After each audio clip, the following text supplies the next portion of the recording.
This is Fluffy. He is a very reactive dog, even though you can't tell from his behavior at the moment.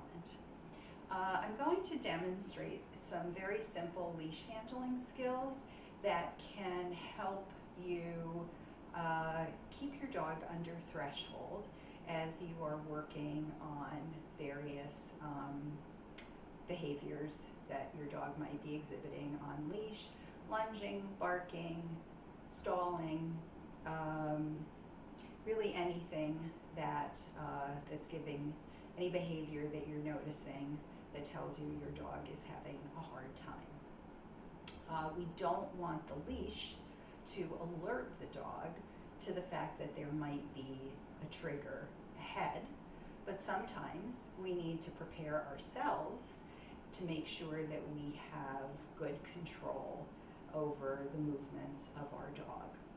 So the first part of this, of how to hold the leash, is take the handle of the leash, put your dominant hand through the leash handle, and clasp the leash between your thumb and fingers.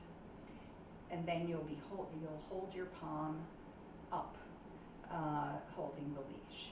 Then you will grasp the leash with your other hand and slide it down the leash so that there is a loop between your two hands and a nice loose leash in a J shape between your second hand and your dog.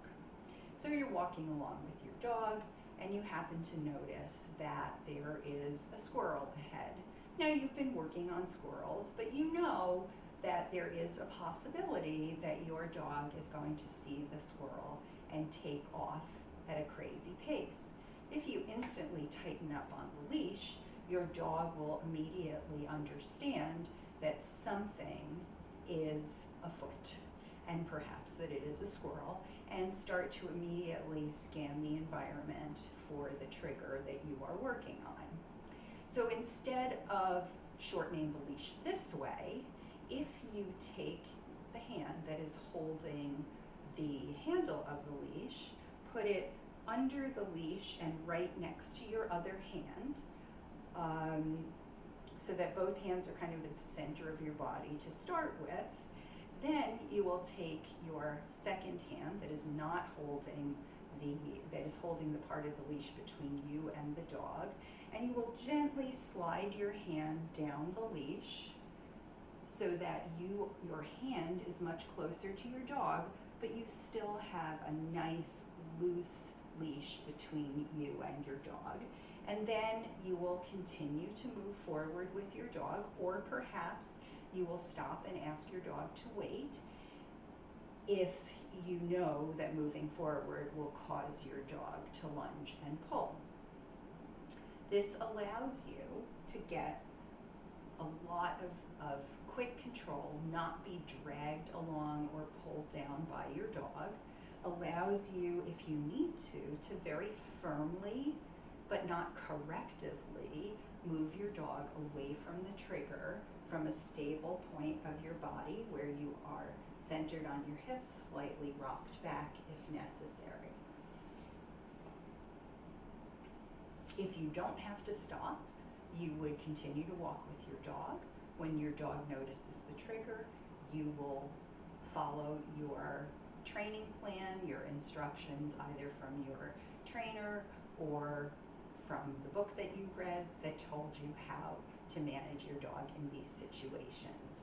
But the leash is a crucial part of your work with your dog. You do not want the leash to signal to the dog that there is something in the environment to be worried about or that they might be triggered by. So again, you have your leash through your hands, through your thumb and your fingers. You slide your other hand down the leash. You have a nice smile here and a nice smile between you and your dog. If you need to tighten up and shorten the leash, you take hold of the leash right next to your second hand. You slide your second hand down the leash so that you are closer to the dog, but the leash is still loose between you and the dog. While this video has taken a couple of minutes for you to watch, this action is a very quick action that you can accomplish within seconds by just doing a little bit of practice in situations where you don't actually need to use this, so that you're not practicing in an emergency situation. You're practicing without distraction so that you can be successful in an emergency situation. Thank you for watching.